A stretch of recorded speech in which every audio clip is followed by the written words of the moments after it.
Payg'ambar alayhissalom aytdilarki, o'sha kuni insonlar to'p-to'p bo'lib iztirobda yurishadi. Ular hammalar bir-birlaridan so'rashadi, gunohimiz ko'p-ku. Bu qiyomat dahshatini qarang. Allohning rahmatini bizga kim so'rab beradi endi? Kim haqli Allohning rahmatini so'rab berishga desa, ba'zilar aytishadi, Odam alayhissalom oldiga boraylik. Hali Odam alayhissalom, hali Ibrohim alayhissalom, Musa alayhissalom, Iso alayhissalom nafsim, o'zim boringlar, men o'zimni qutqarib olsam bo'ldi. Qiyomatning dahshatidan. Shunda hammalari payg'ambar alayhissalom aytadilar, mana oldimga kelishadi. Chunki hamma payg'ambar baramayki Muhammad alayhissalom oldiga boringlar. U Allohning oxirgi payg'ambari, Rasululloh u. Uni duosini Alloh ijobat qiladi. Boring deyshadi. Hamma insonlar mana oldimga keladi deydilar payg'ambar alayhissalom. Hammalar kelishadi, yo Rasululloh, siz Allohning rasulisiz, xotamul anbiyosiz. Alloh sizni yaxshi ko'radi.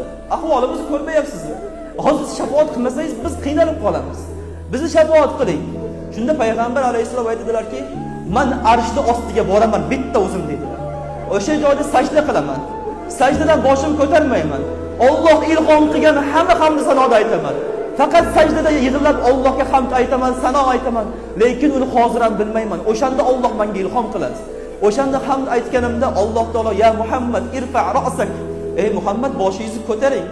So'rang, beramiz, nima so'raysiz? Shafaat qiling, hammasini shafaat qilamiz. Nima so'raysiz? Ummati ya Robbi deb duo qilaman o'sha joyda. Ummatimni shafaat qilishini Allohdan so'rayman. O'sha kuni mana shu shafaatul uzmo bo'ladi. Eng katta shafaat. Payg'ambar alayhissalomga Alloh buyruq beradi. Boring, ummatingizdan xohlaganingizcha shafaat qilib o'zingiz bilan olib keting deydi. Buning uchun biz payg'ambar alayhissalomga o'xshashga harakat qilishimiz kerak. Qo'limizdan juda ko'p kelmasa ham ozgina yaxshi ko'rib sunnatni. Payg'ambar alayhissalomga o'xshashni yaxshi ko'rib orqalaridan ilm olsak, qiyomat kuni mana shu shafaat bizga ham nasib qiladi inshaalloh. Karim.